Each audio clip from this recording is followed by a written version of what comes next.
शुरू हो गए कि सर?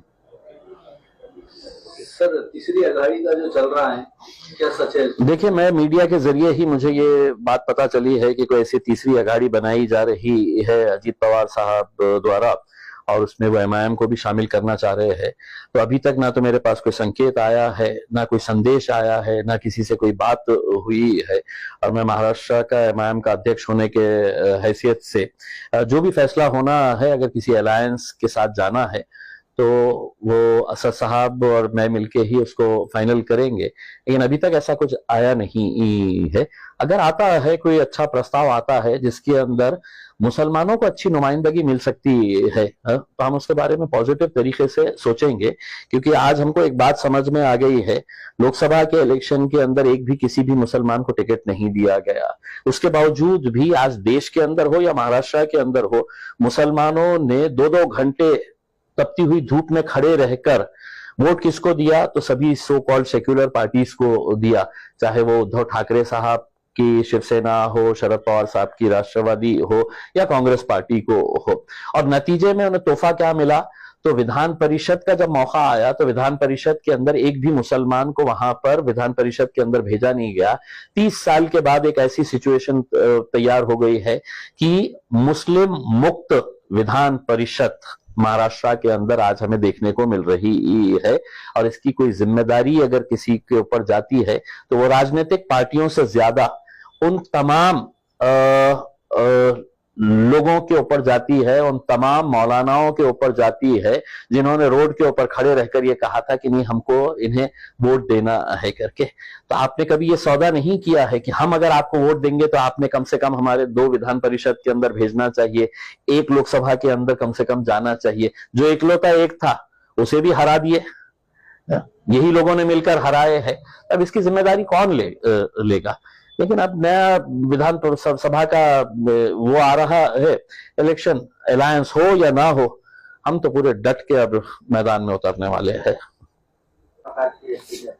देखिए साहब, अब राजनीति के अंदर ऐसा हो गया है कि रात में किसके साथ रहते हैं, रात में सोते किसके साथ है, सुबह उठने के बाद है तो किसके साथ चले जाते हैं, ये पूरे महाराष्ट्र देख रहा है। छगन भुजबल साहब किससे मिलना चाहिए, कहाँ जाना चाहिए, ये उनका जाती इख्तियार है करके, इसमें मैं क्या बोल सकता हूं करके। लेकिन अब राजनीति बहुत घटिया लेवल के ऊपर आ चुकी है महाराष्ट्र के अंदर। सब अपना अपना जाती मफाद, जाती फायदा देखने के लिए कर रहे हैं।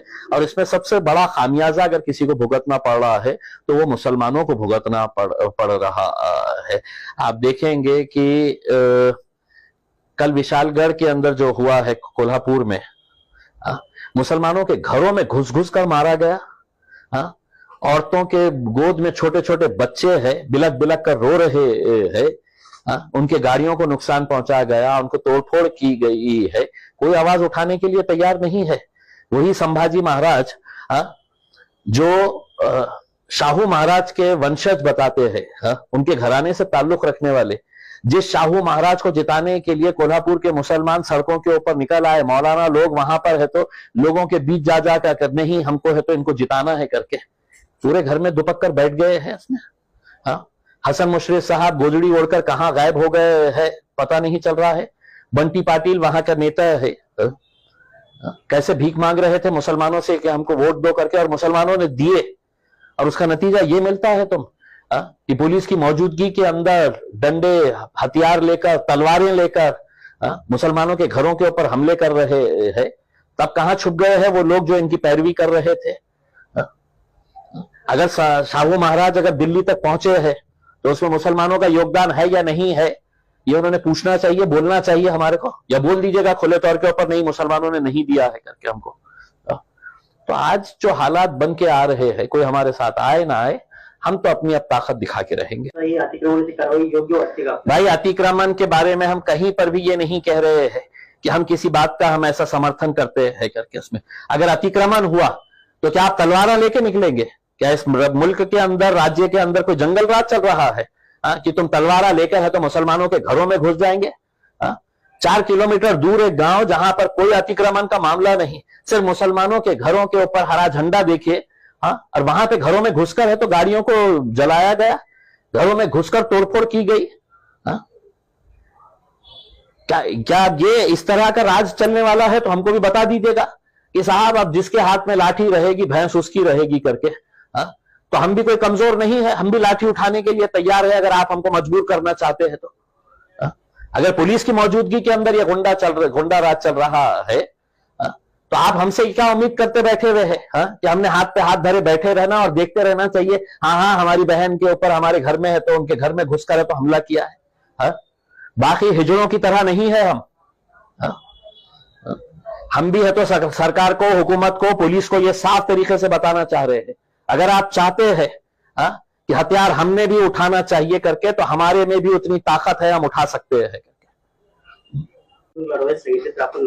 देखिए, मैं असद साहब का एक शागिर्द हूं। मैं यही असद साहब की बदौलत मुझे इस शहर का प्रतिनिधित्व करने का आमदार की हैसियत से मौका मिला।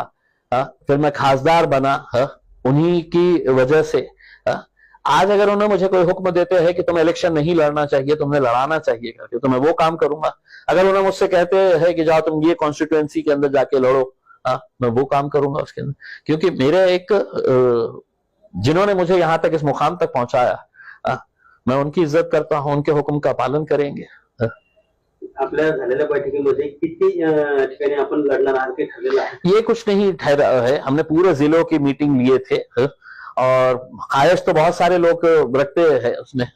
हमको ये भी समझ में आया कि कहीं सारे जिले के अंदर है तो बॉडीज जो है वो अचानक एकदम एक्टिव हो गई है, वो इलेक्शन लड़ना चाह रहे हैं करके। तो अचानक जो एक्टिव हो गए हैं उनको बोलेंगे कि अभी आपको और 5 साल मेहनत करना पड़ेगा।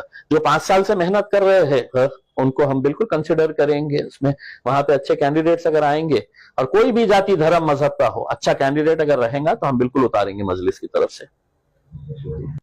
देखिए, मेरी तो ये है कि मैं खुद जाना वहां पर चाहता हूं, लेकिन अभी मैं ये देखना चाहता हूं कि जिन पार्टियों को इख्तिदार में लाने के लिए जिन मुसलमानों ने रास्ते के ऊपर खड़े रहे थे कि नहीं हमको उद्धव ठाकरे को जिताना है, तो उद्धव ठाकरे के मुंह से क्या निकलता है इन मुसलमानों के लिए?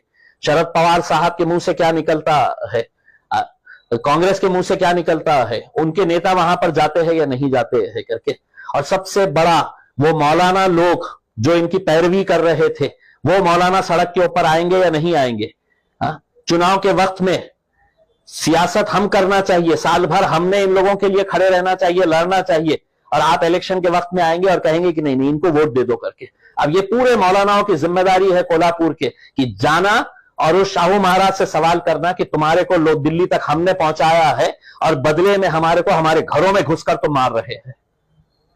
देखिए, पुलिस ने वहां पर भारतीय जनता पार्टी और एकनाथ शिंदे की शिवसेना के कार्यकर्ता की तरह काम किया है। वहां पर उस वर्दी को शर्मिंदा किया है जिस वर्दी के अंदर आईपीएस ऑफिसर्स और सीनियर ऑफिसर्स वहां पर खड़े हुए थे। उसमें उतार दीजिएगा, वो वर्दी उतार दीजिएगा, भगवा चोला ओढ़कर राजनीति के अंदर आइएगा, लेकिन जब तक वो वर्दी है तो उसका सम्मान और इज्जत करते हुए जो ड्यूटी जिसकी कसम खाए है आपने कि हम देखेंगे नहीं कि कौन सी जात का क्या है करके, जहां पर भी लोगों के साथ नाइंसाफी, पुलिस की मौजूदगी के अंदर इस तरह की गुंडागर्दी चल रही है, तो हम तो ये सवाल करेंगे फडणवीस साहब, एकनाथ शिंदे साहब, बताइए, अजीत पवार साहब बताइएगा कि किसने पुलिस वालों के हाथ बांध के रखा था? या वो पुलिस वालों ने बताना चाहिए कि अब हम पुलिस की नौकरी नहीं करते हैं, हम जो है अब वो हमारे आकाओं की, हमारे राजनीतिक पार्टी के जो आकाएं हैं जो हमारा ट्रांसफर करते हैं उनको खुश करने के लिए हम काम करते हैं। हम अपनी वर्दी का एहतराम नहीं करते हैं, हम अपनी वर्दी के हिसाब से काम नहीं करते हैं।